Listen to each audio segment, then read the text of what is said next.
Nous avons modifié notre testament. Julien héritera de tout, annonça ma mère d'un ton glacial. Alors dans ce cas, qu'ils prennent aussi en charge les factures, répondis-je calmement tout en annulant tous les prélèvements. Ils m'avaient rayé de leur avenir, alors je les ai laissés une semaine entière sans électricité. Je m'appelle Claire, j'ai 34 ans, et jusqu'à récemment, je pensais que mes liens avec mes parents étaient solides. Jamais je n'aurais imaginé qu'un bouleversement pareil puisse surgir sans prévenir, encore moins une vérité qui allait remettre en question tout ce que je croyais. Depuis l'enfance, on m'avait inculqué que la famille passait avant tout. Ce n'était pas une simple phrase jetée au hasard, mais une règle de vie répétée encore et encore dans notre foyer. J'y croyais profondément. Ce principe ne concernait pas seulement Noël ou les anniversaires, il s'appliquait à chaque instant. À chaque fois que mes parents avaient besoin de quelque chose, j'étais là. Quand l'argent manquait, j'aidais. Je faisais les courses, je m'occupais des tâches du quotidien, je me rendais utile. J'ai toujours essayé d'être cette fille qui mettait la famille en priorité, même quand cela signifiait de me mettre moi-même de côté. C'est pour cela que je croyais que, lorsqu'il s'agirait de décisions importantes comme leur testament ou l'organisation de leur avenir, je serais forcément incluse. Mais ce n'était pas le cas. Tout a commencé un soir, en rentrant du travail. Ces derniers temps, j'étais épuisée, essayant tant bien que mal de jongler entre mon métier, mes amis et les corvées domestiques. J'ai vu un mail de ma mère avec comme objet « discussion importante ». Le contenu, pourtant, était simple, elle me demandait de passer le lendemain pour parler de certaines choses en lien avec la famille. Évidemment, je l'ai appelée immédiatement. « Tout va bien ?» demandai-je, en essayant de repousser cette boule au ventre. Elle a marqué une pause, puis a répondu « Oui, tout va bien. » « Passe demain, d'accord ?» J'ai dit oui, mais ce sentiment bizarre ne m'a pas quitté de la soirée. Quelque chose clochait. Le lendemain, j'ai sonné à leur porte vers midi. Ma mère m'a accueillie avec son sourire habituel, mais je l'ai trouvé un peu raide. Mon père était sur le canapé, silencieux, ce qui n'était pas dans ses habitudes. Nous nous sommes installés à la table de la cuisine. L'ambiance était tendue, presque étouffante. Après un long moment sans parler, ma mère a finalement pris la parole. « Claire, il faut qu'on te dise quelque chose de sérieux. » Sa voix était trop posée, comme si elle se préparait à m'annoncer une mauvaise nouvelle. « Qu'est-ce qui se passe ?» demandai-je. Elle inspira profondément, jeta un regard à mon père, puis planta ses yeux dans les miens. On a modifié notre testament, et on a pris certaines décisions. Je sentis mon cœur s'emballer. Quelque chose n'allait pas. Je tentais de garder contenance, mais une tension glacée me parcourait le dos. « Tu veux dire quoi ? Tout va bien ? On pense juste que c'est plus raisonnable, » répondit-elle, d'un ton plus ferme. « On a décidé de tout laisser à ton frère, Julien. » L'air sembla se figer. « Attends, quoi ? Tu veux dire, tout ? Vous lui donnez tout ? » Elle hocha la tête, évitant toujours mon regard. « Oui, Claire. On en a longuement discuté, et on pense que c'est la meilleure décision. Il aura la maison, les économies, tout ce qu'on a construit. » Mon esprit se brouilla. J'étais sous le choc. Pour moi, la famille, c'était l'inclusion, le partage, l'équité. Je pensais vraiment compter. Ma mère secoua doucement la tête. « Claire, on a toujours essayé d'être juste avec toi. Mais ces derniers temps, Julien est plus présent. Il est stable, et on pense qu'il est temps de le mettre en avant. » Mes mains se mirent à trembler. « Plus stable ? Tu plaisantes ? J'ai payé des factures, rempli le frigo, géré des choses pendant des années. J'ai toujours été là. Et Julien, lui ? Qu'est-ce qu'il a fait ? » Mon père parla enfin, d'une voix adoucie. « On essaie juste d'être pragmatique. Julien, c'est celui qui reprendra les choses un jour. Il a le temps, les moyens, ça nous semble logique. » « C'est insensé, » répliquai-je, la voix montant malgré moi. « J'ai toujours été là, toujours. Et vous me mettez simplement de côté ? » Un silence pesant s'installa. Je voyais bien, dans les yeux de ma mère, une trace de regret, mais pas assez pour apaiser ma douleur. Je me levai d'un bond, la chaise raclant bruyamment le sol. Ma respiration s'accélérait. « Je ne comprends pas ce que vous devenez, mais ce n'est pas ça, la famille. » Alors que je tournais les talons, j'entendis mon père murmurer « Claire, réfléchis s'il te plaît. Mais je n'avais aucune envie d'y réfléchir. Je bouillais de colère, mon esprit tournait dans tous les sens, et je ne savais absolument pas comment gérer toutes les émotions qui s'accumulaient en moi. Comment pouvait-il me traiter ainsi? Comment pouvait-il me tourner le dos après tout ce que j'avais fait pour eux? Pendant plusieurs semaines, une sensation d'injustice ne m'a pas quittée. Je n'arrêtais pas de repenser à ce testament, à la façon dont ils avaient tout donné à Julien, comme si cela n'avait aucune importance, comme si je n'existais pas. J'avais l'impression d'avoir été trahi. C'est à ce moment-là que j'ai décidé d'agir. Au début, ce n'était pas pour me venger, mais pour affirmer mes limites, pour leur montrer que je n'allais pas accepter d'être traitée de cette manière. Depuis quelque temps, je couvrais certaines de leurs dépenses, comme l'électricité et l'eau.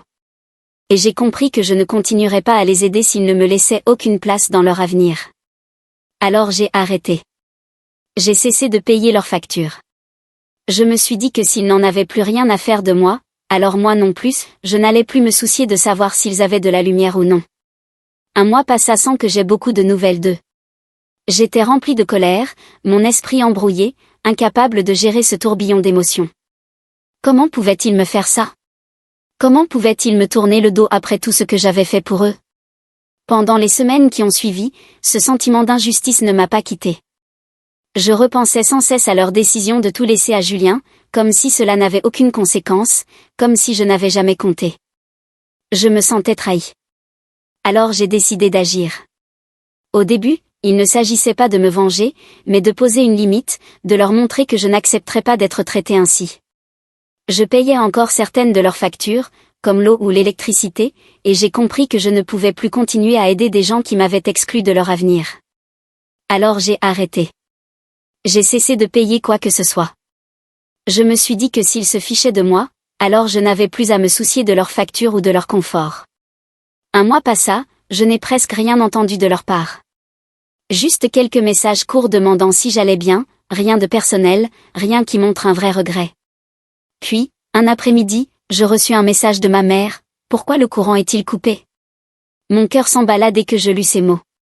Un étrange mélange de soulagement et de culpabilité m'envahit. Ma décision les avait touchés, mais je sentis aussi un œuf froid dans l'estomac. Est-ce que c'était vraiment ce que je voulais? Est-ce que je voulais qu'ils ressentent ce que j'avais ressenti? Est-ce que je voulais les voir galérer? Je n'ai pas répondu tout de suite. Je fixais l'écran pendant un long moment, le message clignotait, attendant ma réponse. Finalement, j'ai tapé: « Je pensais que Julien s'occupait de tout. Peut-être que tu devrais lui en parler. » Puis j'ai posé le téléphone et laissé le silence s'installer. Je ne savais pas ce qui allait se passer ensuite, mais pour la première fois depuis longtemps, j'avais le sentiment d'avoir repris le contrôle. Les jours suivants passèrent lentement, comme si le temps s'étirait. Je repensais sans cesse à ce moment, me demandant si j'avais bien fait. Une part de moi voulait s'excuser ou au moins expliquer les choses plus clairement, mais à chaque fois, je me souvenais de leurs mots, de ce qu'ils avaient décidé, que je ne faisais pas partie de leur avenir. Et la colère revenait. La vérité, c'est que j'étais blessée, profondément, et surtout, j'en avais assez d'être celle qui se préoccupait toujours des autres. Au début, le silence était assourdissant. Quelques jours plus tard, j'étais assise sur le canapé, faisant défiler l'écran de mon téléphone, quand un nouveau message de ma mère arriva. Cette fois, il était plus long: « Claire, ça va trop loin. Il faut qu'on parle. Je ne comprends pas pourquoi tu fais ça. Nous sommes tes parents. Tu ne peux pas nous traiter ainsi. » Je n'ai pas attendu.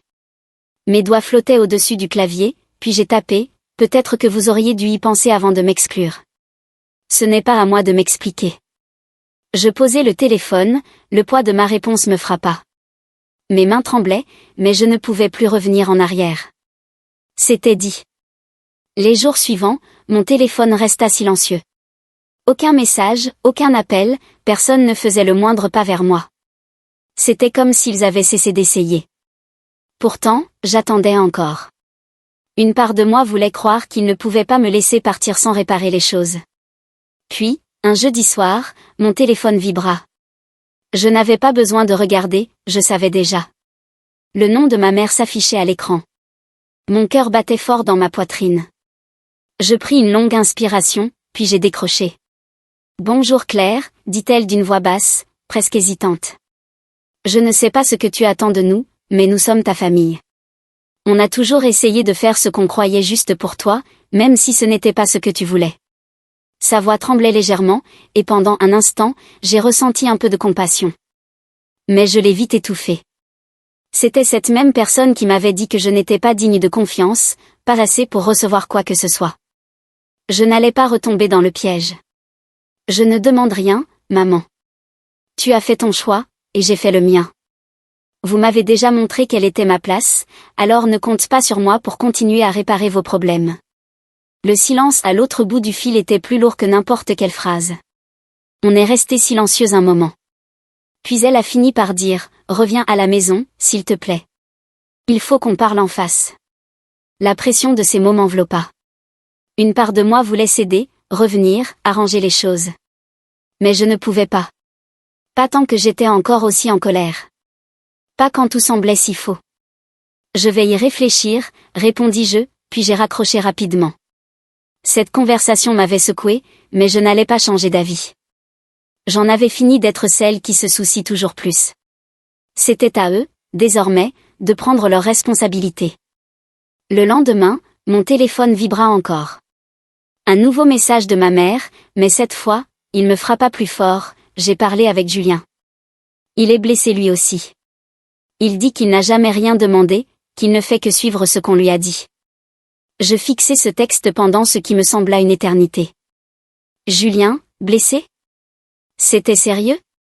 Lui et moi n'avions jamais été proches. Cela faisait des années qu'on n'avait plus vraiment parlé. Il avait toujours été le préféré, celui qui ne faisait jamais d'erreur. Et maintenant, soudainement, il était blessé? Je ne savais pas si c'était vrai ou juste une nouvelle tentative pour me faire plier. Je n'y comprenais plus rien. Je jetai le téléphone sur le canapé, plus confuse que jamais. Mes pensées s'agitaient, cherchant désespérément un sens à tout cela. Julien, bouleversé? Je n'arrivais même pas à l'imaginer. Cet après-midi-là, je suis sortie marcher longtemps. J'avais besoin de mettre de l'ordre dans mes idées. Le soleil était bas, dessinant de longues ombres sur le trottoir, mais je ne sentais même pas sa chaleur. Mes pensées étaient froides, tourbillonnantes comme une tempête. Je n'arrivais pas à les arrêter. Puis un nouveau message arriva. Ce n'était pas ma mère. C'était Julien. Claire, est-ce qu'on peut parler? Je me suis figée. Le téléphone vibrait comme s'il voulait m'attirer. Mon cœur s'emballa de nouveau, sans que je comprenne pourquoi. Une partie de moi voulait l'ignorer, laisser le silence durer. Mais une autre se demandait si ce n'était pas le moment que j'attendais depuis le début. Peut-être qu'il était sincèrement désolé. Peut-être qu'il n'avait jamais été d'accord avec la façon dont nos parents m'avaient traité. Alors, même si je n'étais pas sûre que ce soit raisonnable, j'ai répondu rapidement, « Qu'est-ce que tu veux dire ?» Sa réponse arriva tout de suite, « Je ne veux pas me disputer. » Est-ce qu'on peut se voir et arranger les choses? Mon doigt hésita au-dessus de l'écran. Est-ce que je pouvais lui faire confiance? Est-ce qu'on pouvait vraiment parler sans que tout s'effondre? J'ai continué à marcher, chaque pas m'apportant un peu plus de calme. Je fixais l'écran. J'avais l'impression que j'étais sur le point de prendre une décision énorme, une décision qui pouvait tout changer. Puis un autre message arriva, ce n'est pas juste à propos du testament, Claire. C'est tout. Je pense qu'on t'a traité injustement, et je suis désolée. C'étaient les mots que j'attendais depuis si longtemps. Mais étrangement, cela rendait les choses encore plus difficiles. Que devais-je faire?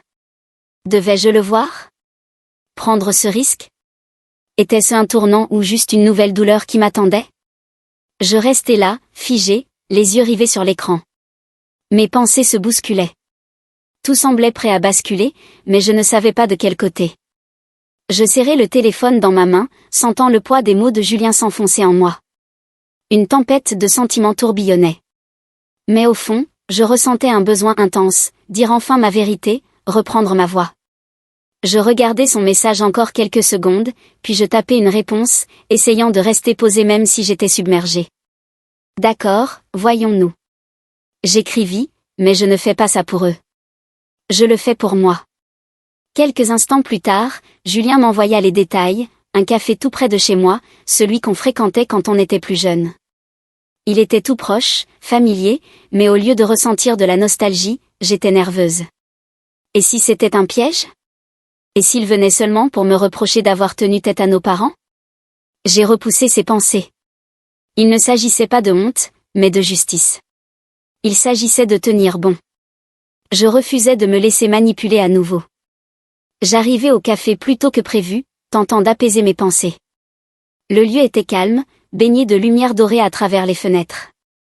Je choisis une table au fond et me mis à tapoter nerveusement le bois du bout des doigts. Le temps s'étirait, mais je ne regardais pas mon téléphone. Je n'allais pas devenir esclave de l'horloge. J'étais aux commandes désormais, pas eux. Julien finit par arriver. Il avait changé. Son visage était plus doux, moins sûr de lui. Il ne ressemblait plus au fils préféré arrogant que j'avais connu. Il avait l'air fatigué, comme quelqu'un qui portait un poids lourd. Cela se voyait dans ses traits, dans sa posture. Il n'était plus le méchant de l'histoire. Il semblait juste pris dans le chaos lui aussi. Je lui fis signe de s'asseoir. Il tira lentement la chaise et commença à parler. « Claire, dit-il d'une voix plus basse que jamais, je suis désolé. Je ne savais pas à quel point c'était dur. Je n'ai compris que récemment. » Je lui fis un petit signe de tête, mais ma tête tournait. C'était le moment où je devais rester ferme, ne pas me laisser emporter par l'émotion. « Tu ne savais pas ou tu ne voulais pas savoir, demandai-je, d'un ton calme mais ferme. Tu as toujours eu la vie facile. Tu n'as jamais eu à te battre. Et moi, j'étais celle qui gérait tout. Toujours derrière, toujours oubliée. » Il rougit. Je voyais bien qu'il avait honte. Je n'avais jamais vu les choses comme ça, Claire. Mais maintenant, je réalise. Ils ne t'ont jamais vraiment reconnu. Et moi, je ne t'ai jamais défendu non plus. Je le regardais en silence, cherchant à savoir s'il était sincère. Sa voix sonnait vraie, mais cela ne changeait rien au passé. Cela n'effaçait pas la douleur. Tu as raison, dis-je. Tu ne m'as jamais aidé. Maman non plus. Papa encore moins. Je le fixai droit dans les yeux. Mais tu sais quoi? J'ai fini. Terminé de tout donner. Terminé de nettoyer derrière eux. Maintenant, je reprends le contrôle de ma vie. Julien sembla perdu. Qu'est-ce que tu veux dire? Demanda-t-il. Je pris une inspiration posée, puis je lâchai la vérité. J'ai déjà arrêté les paiements. Je ne leur verse plus rien. Je n'ai payé aucune facture depuis que j'ai appris leur décision. Pas de lumière, pas d'eau, pas de chauffage. S'ils veulent du confort, qu'ils se débrouillent. Son visage devint pâle. Tu n'es pas sérieuse? Ils vont être furieux. Je l'interrompis, ils le sont déjà. Mais cette fois, ce n'est plus mon problème. J'en ai assez d'être ignorée. S'ils veulent de l'aide, qu'ils me traitent avec respect. Sinon, ils feront face aux conséquences. Julien s'adossa, sous le choc. Tu vas vraiment faire ça? Demanda-t-il. Oui, répondis-je d'une voix ferme. Mes mots ne laissaient aucune place au doute. Et si tu veux rester dans leur bonne grâce, c'est ton choix. Mais moi, j'ai fini de jouer le rôle de la gentille fille. Ils n'ont plus le droit de m'utiliser. Nous restâmes silencieux quelques secondes. Mes paroles flottaient lourdement dans la pièce. Enfin, Julien brisa le silence, d'une voix douce, « Je ne sais pas si je peux faire ça, Claire. Je ne sais même pas où est ma place dans tout ça. » J'hochai la tête. Je comprends. Mais tu dois entendre ça, ce n'est pas qu'une histoire d'argent. C'est une question de force. Il s'agit de ne plus leur laisser le contrôle sur ta vie. Tu leur as laissé diriger le récit pendant trop longtemps. Il est temps de changer ça. Il baissa les yeux vers ses mains, incapable de répondre. Je voyais bien qu'il luttait avec tout ce que je venais de dire.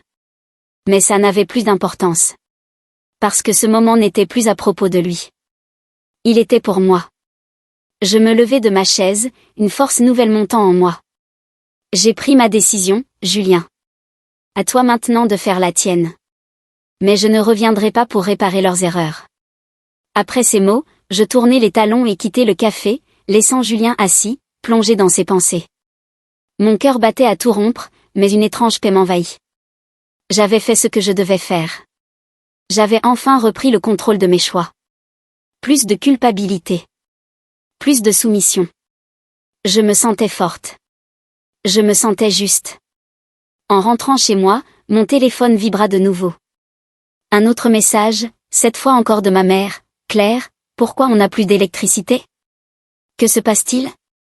Tu dois régler ça. Nous sommes ta famille. On ne peut pas vivre comme ça. Je lisais le message, et un léger sourire se dessina sur mon visage. C'était exactement ce que j'attendais. Je n'ai pas répondu tout de suite. À la place, j'ai éteint mon téléphone et je l'ai glissé dans la poche de ma veste. C'était terminé. Et pour la première fois depuis très longtemps, j'avais l'impression de pouvoir respirer. Les jours qui suivirent furent chaotiques. Je sentais la pression monter à chaque appel, chaque message, chaque remarque voilée de mes parents. Mais je n'ai pas bougé. Je suis restée ferme. Ils ont tout essayé, depuis les manipulations émotionnelles jusqu'à me reparler de vieux rêves auxquels je ne croyais plus depuis longtemps. Un soir, 7 jours après avoir parlé à Julien, un message arriva. Ce n'était pas lui. C'était ma mère, encore une fois, mais cette fois, ses mots étaient plus désespérés que jamais. Claire, il faut qu'on parle. On ne peut pas continuer comme ça. Ton père et moi risquons de perdre la maison si tu ne nous aides pas. S'il te plaît. Je sentais la colère monter, ma poitrine se serrait. J'ai pris une profonde inspiration, mais cette fois, je ne me suis pas laissé entraîner dans leur jeu. Plus maintenant. J'ai ouvert mon téléphone et j'ai tapé une réponse brève mais ferme. Je suis désolée que vous viviez ça, mais je ne suis plus là pour vous sauver. Vous avez eu de nombreuses occasions de faire les choses autrement, et vous ne l'avez pas fait. J'ai terminé. J'ai hésité un instant avant d'appuyer sur envoyer. Mes doigts flottaient au-dessus de l'écran, mais ma décision était prise. J'ai appuyé. Le téléphone est resté silencieux pendant un long moment. Le lendemain, j'ai appris que mes parents avaient contacté Julien, le suppliant d'essayer de me convaincre. Mais cette fois, il ne l'a pas fait. C'est lui qui m'a écrit en premier, je pense que tu as pris la bonne décision. Mais c'est dur. On a tous l'impression de perdre quelque chose. Je ne savais pas trop quoi répondre, mais au fond de moi, je savais une chose, je ne perdais rien. Tout ce qui comptait m'avait été enlevé depuis longtemps déjà. La seule chose qui avait changé, c'est que cette fois, c'est moi qui avais le contrôle. Je n'étais plus celle qui réparait tout. 7 jours passèrent. Puis je reçus un nouvel appel, encore de ma mère. Sa voix était plus paniquée que jamais. Les paiements n'avaient pas été faits.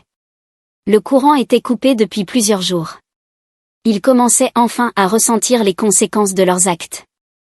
Mais au lieu de s'excuser, au lieu d'admettre à quel point ils m'avaient maltraité, ils continuaient à me faire culpabiliser. Ils déformaient encore la réalité pour me faire croire que tout était ma faute. Mais je n'ai pas cédé. Je ne suis pas intervenue. Je ne me suis pas excusée.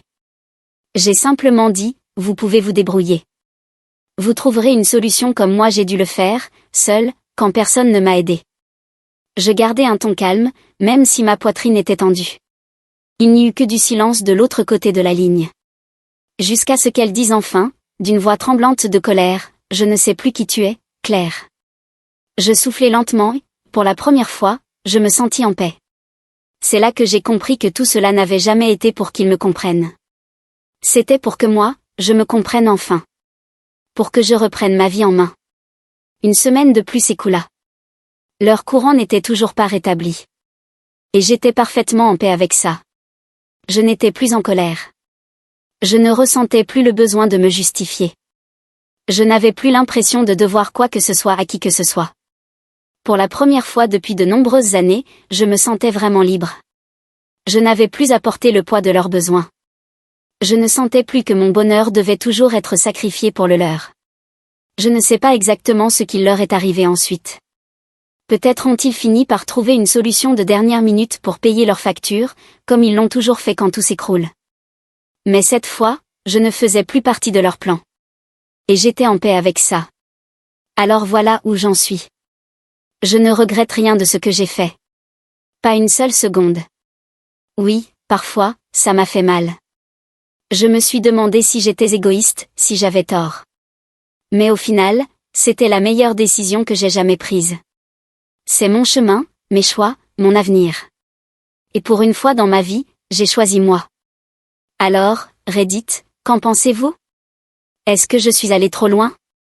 Ou était-ce enfin le bon moment pour cesser de laisser les autres me traiter comme si je ne comptais pas? Dites-moi ce que vous en pensez.